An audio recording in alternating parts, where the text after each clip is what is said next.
Hello everyone, welcome back to Unveiling Mythical Legends. Today we're going to talk about a super mysterious and multifaceted ancient Greek god, Dionysus. This god of wine is not just about fine wine and revelry. His story is full of magic, tragedy, and rebirth, making it both thrilling and thought-provoking. From his tragic birth to his blessings of nature and life, to his love stories and wild festivals, the legend of Dionysus transcends time and space, deeply influencing cultures around the world. In today's video, we will uncover the mysteries of this wine god, exploring how he brings freedom and liberation, how he teaches us to cherish the present, and even how he connects us with grapes and wine, bringing spiritual release and healing. If you're interested in these legendary stories, don't miss out. Hit that subscribe button, turn on the bell, and join us as we dive into this mythical journey. Dionysus, the god of wine in ancient Greek mythology, is widely known for his association with wine, but his significance extends far beyond this. He is a mysterious and multifaceted deity who perfectly blends freedom, frenzy, and the power of nature, becoming a highly symbolic figure. First and foremost, Dionysus is the god of wine, which not only refers to his gift of fine wine to humanity, but also symbolizes his blessing of vitality and his permission for people to release their stress and fully enjoy the present moment. Under his rule, wine is no longer just a beverage. It becomes a sacred medium capable of promoting emotional expression and breaking the shackles of reason and social norms. Imagine, in the ancient Greek feasts, participants, under the divine protection of Dionysus, would lose themselves in the rhythm of music and dance, forgetting all their worries and letting go of all restraints. This is exactly the spirit that Dionysus embodies: release, revelry, and liberation. In addition to wine, Dionysus is also the protector of nature, particularly associated with grapevines, trees, and even the changing of the seasons. He is seen as a symbol of the growth and rebirth of all things in the natural world, especially during the harvest season of grapes, when Dionysus' power is most apparent. When the grapes ripen and the time for harvesting arrives, people would offer their gratitude to him, as this bounty represents the continuation and prosperity of life. The origin of Dionysus. The birth story of Dionysus is filled with tragedy and mystery from the very beginning. His mother, Semele, a beautiful mortal woman, fell in love with the powerful god Zeus, but ultimately paid with her life due to Hera's jealousy. Hera, envious of Zeus's affection, schemed to trick Semele into asking Zeus to reveal his divine form. When Zeus did so, his overwhelming divine radiance consumed Semele, causing her instant death. This tragedy marked the beginning of Dionysus's birth, but also added a deeper layer of sorrow to the life of this god of wine. After Semele's death, Zeus did not let the story of unfulfilled motherhood end there. He rescued the unborn child from her womb and placed him in his own thigh, where Dionysus grew until he was fully developed. This unusual gestation process made Dionysus's birth not only a miraculous act of life, but also a profound symbol of fire, life, and rebirth. His birth, like a myth intertwined with death and resurrection, evokes the power of fire's destruction and regeneration. Dionysus's origins thus carry a deep sense of contradiction. He is the son of Zeus, the mighty god, possessing immense divine power and an indomitable fate. Yet, he also inherits his mother Semele's mortal emotions. This lineage creates a bridge between gods and humans, allowing him to embody the mystery and majesty of the divine, while also understanding the fragility and struggles of humanity. Dionysus's journey through life is a reflection of this very contradiction. Deep within him lies not only boundless passion and freedom, but also a resonance with human emotions, which makes him more relatable and genuine than other deities. His followers, too, are drawn to him because of this deep human connection. It is through his festivals that they are able to shed their restraints and experience the power of inner release. For Dionysus, being born without a mother did not lead to despair. Instead, it granted him a unique vitality. This tragic origin became the source of all the freedom and revelry he would later inspire. Every feast, every celebration, seems like a tribute to the unfulfilled maternal love of Semele. It is also a way for him to find meaning in the cyclical nature of life and death, and to honor his own profound understanding of this eternal cycle. The birth of Dionysus, tragedy and redemption. The childhood of Dionysus, though devoid of a mother's presence, was filled with extraordinary love and protection. After Zeus rescued the unborn Dionysus from Semele's womb, he entrusted the infant to Hermes. Hermes, in turn, delivered the child into the care of Semele's sister, Ino. Ino, a compassionate goddess, not only tended to Dionysus's daily needs, but also offered him a motherly protection during the early years of his life. Under Ino's guardianship, Dionysus enjoyed a carefree childhood, far removed from the struggles of the world. He lived in harmony with nature, surrounded by various deities of the natural world. He was accompanied by Pan, the god of shepherds, forest nymphs, and fairies who taught him to listen to the whispers of the wind and the leaves, and to dance with the trees and plants.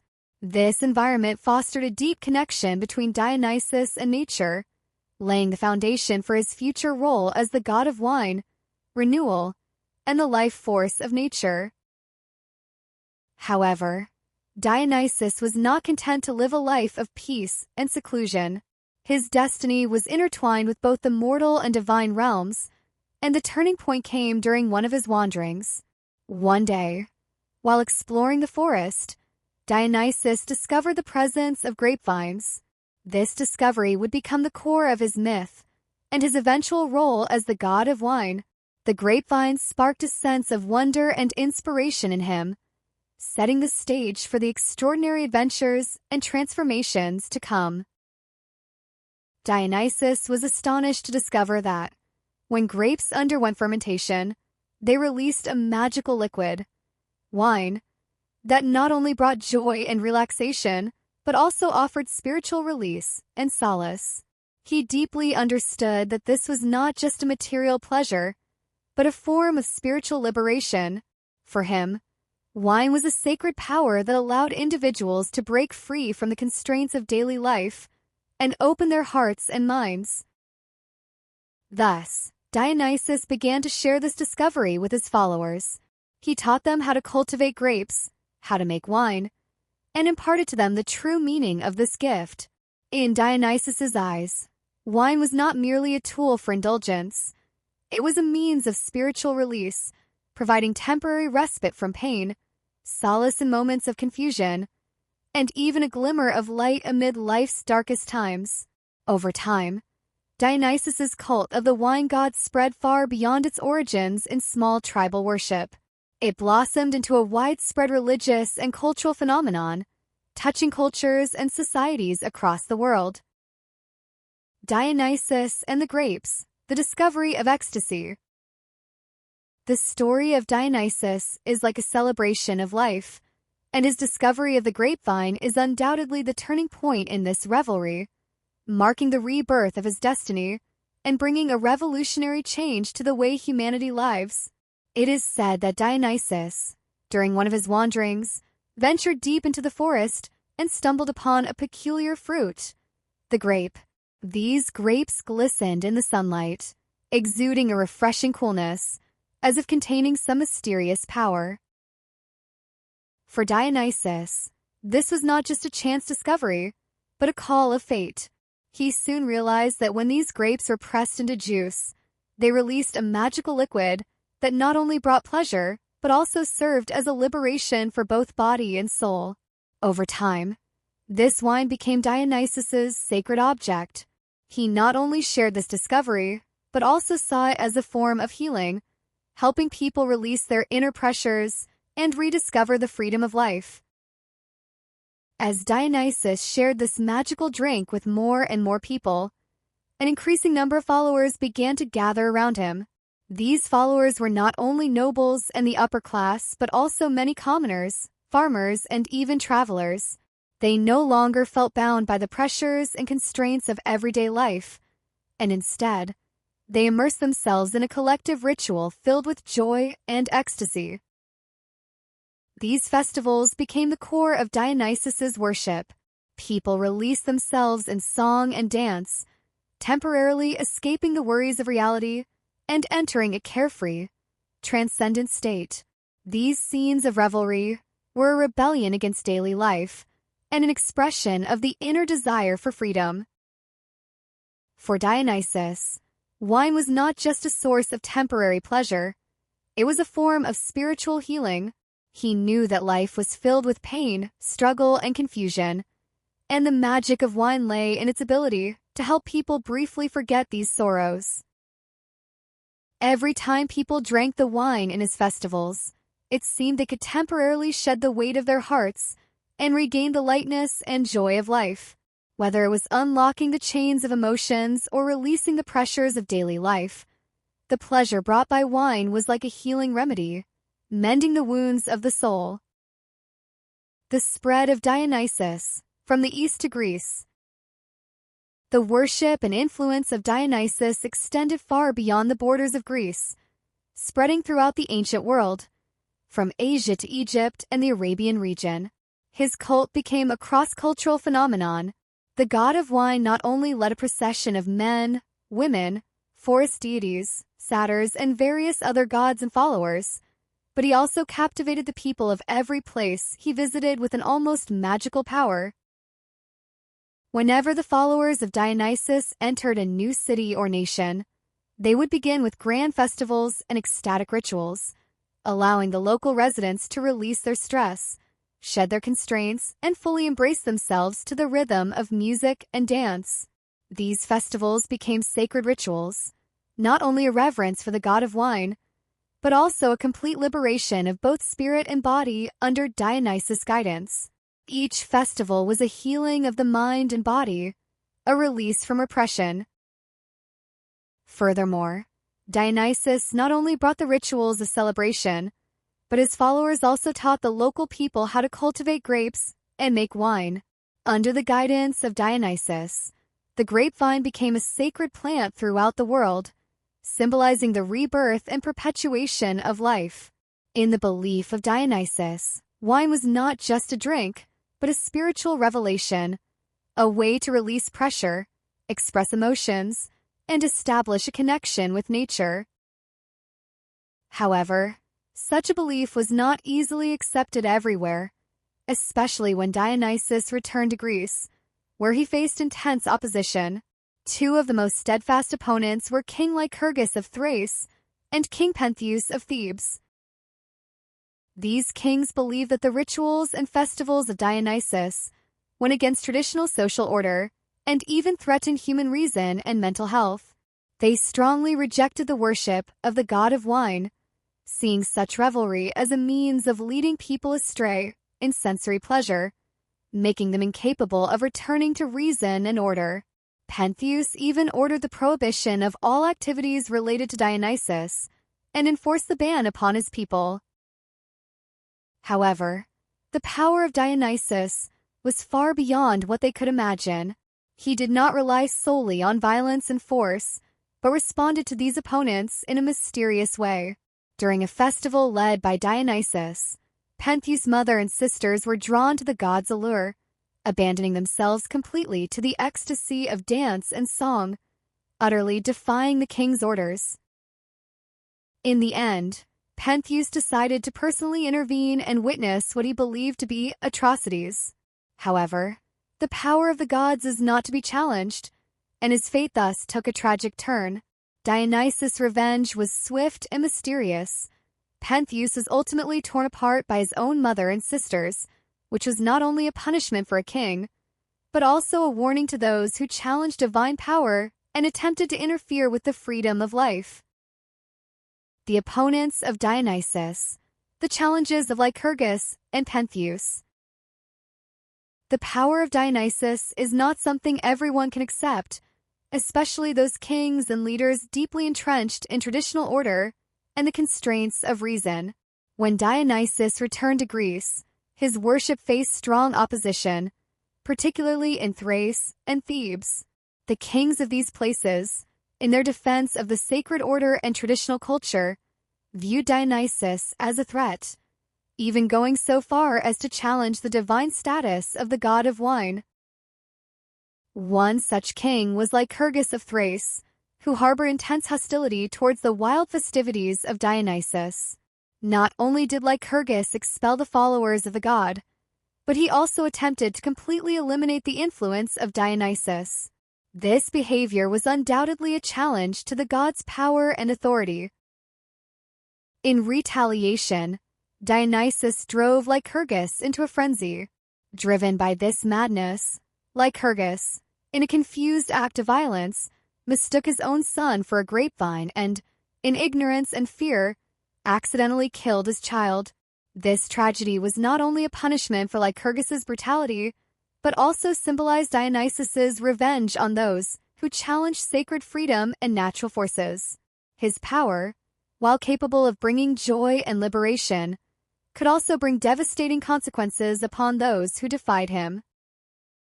In Thebes, Dionysus's faith also faced strong opposition from King Pentheus. Pentheus believed that the god's festivals and ecstatic rituals disrupted order, violated reason, and undermined the structure of society. He issued a decree to ban all activities related to Dionysus. However, his command failed to halt the influence of Dionysus and, instead, triggered even more severe consequences. Pentheus, confident that he could control the situation, even personally set out to track down and attempt to prevent his subjects from participating in the god's festivals. Yet, Dionysus's power eventually broke through his defenses, rendering him powerless to resist. During one of these tracking efforts, Pentheus arrived at the scene of the celebration, only to unknowingly be torn apart by his own mother and sisters.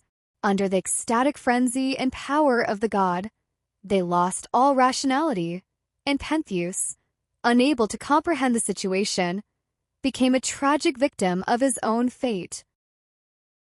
Dionysus's pirate adventure, a divine punishment. The divine power of Dionysus was not only used to punish those who opposed him, he also showed infinite tolerance and grace to those who treated him well and held him in respect.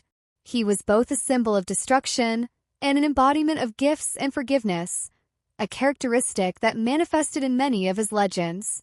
One striking example of this is the story of the Tyrrhenian pirates. In this story, a group of pirates, while sailing, came across a remarkably handsome young man who radiated a mysterious aura. Unaware that this young man was Dionysus himself, they mistook him for a nobleman and planned to kidnap him, intending to sell him into slavery for a hefty profit.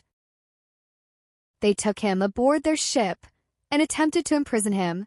However, when they tried to bind him, a miracle occurred. The heavy chains could not restrain him. Instead, they automatically loosened as if they had never been tightly fastened. This strange phenomenon caused some of the crew to begin suspecting that the young man was of extraordinary origin. However, the majority of the pirates remained undeterred, deciding to continue taking him to the market for sale. However, their wickedness quickly attracted the gods' revenge. As the ship sailed across the sea, strange transformations began to occur. Dense grapevines inexplicably sprouted between the ship's mast and ropes, winding around the entire vessel, preventing it from moving forward. Melodious music, as if coming from a distant paradise, filled the air, captivating the pirates, but also filling them with an indescribable fear. They tried to regain control of the ship, but found that no matter how hard they tried, they could not restore it to normal. Amid the chaos, Dionysus revealed his true form. He transformed into a majestic lion and lunged at the captain, causing him to be filled with terror. The other crew members, in extreme fear and confusion, leapt into the sea, only to find themselves transformed into dolphins.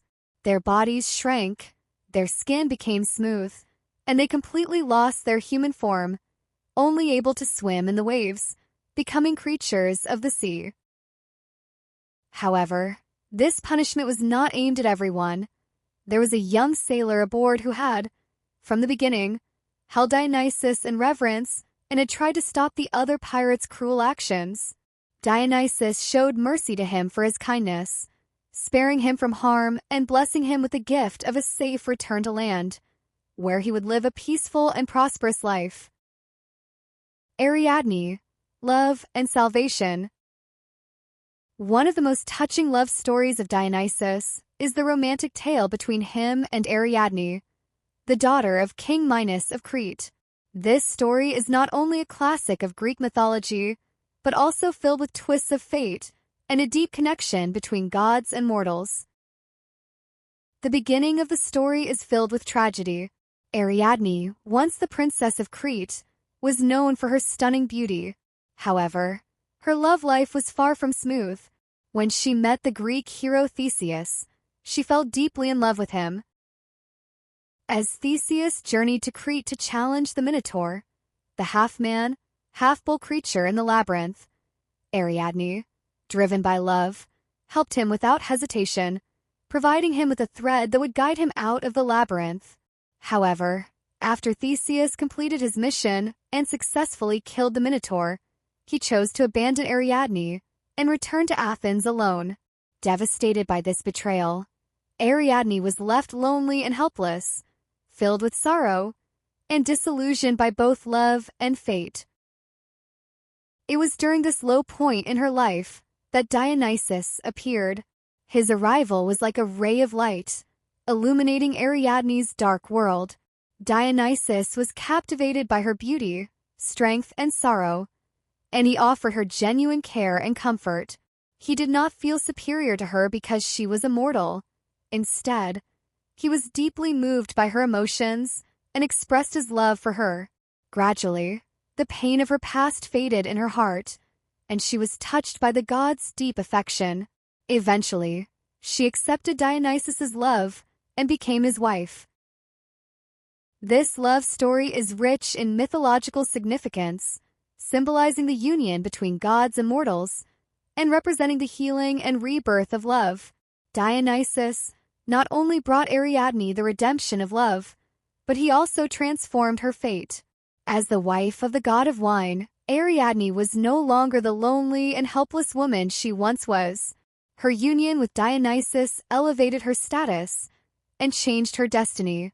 In the end, their love did not end in death or tragedy but became a symbol of love between gods and humans, transcending the boundaries of life, death, time, and space, reaching eternity.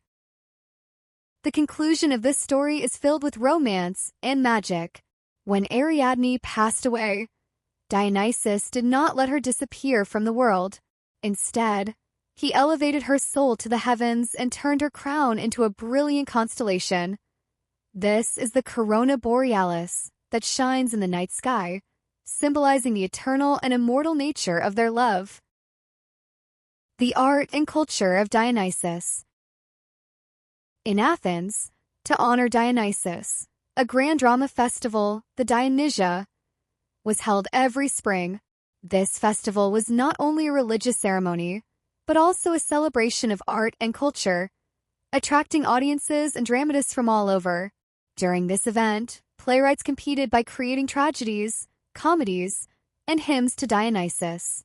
These works were not only forms of entertainment, but also carried deep philosophical reflections and social critique. The connection between Dionysus and theater comes from his role in liberating human emotions. Theater, like his bacchanalian festivals, provided a space for people to release their inner emotions. On stage, actors, through exaggerated performances and emotional intensity, expressed human joy, anger, sorrow, and pleasure, allowing the audience to experience an emotional purification. This emotional cleansing was called catharsis by Aristotle, through which people experienced fear and pity in the theater, leading to spiritual release. The earliest theatrical performances originated from the religious rituals of Dionysus, where actors would wear masks and use music, dance, and poetry to interpret mythological stories. These early performances eventually evolved into the tragedies and comedies that we know today. The most famous tragic playwrights, such as Aeschylus, Sophocles, and Euripides, often focused on themes of mythology and human destiny, exploring the conflicts of fate, justice, and humanity. Aristophanes, on the other hand, was known for his witty and humorous comedies, satirizing the political and social issues of the time, providing the audience with both thought-provoking commentary and entertainment. Dionysus's influence did not stop in ancient Greece. His spirit continued into the Roman Empire, and even influenced the Renaissance and modern drama. The works of great playwrights such as Shakespeare and Molière feature elements of Dionysian revelry, tragedy, and emotional release.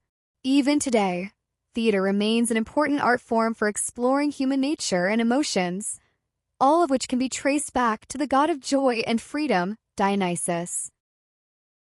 Well, that's all for today's story. I hope you, like me, now have a deeper understanding of the myth of Dionysus, the god of wine. He is not only a symbol of joy and revelry, but also represents the infinite pursuit of vitality, freedom, and rebirth.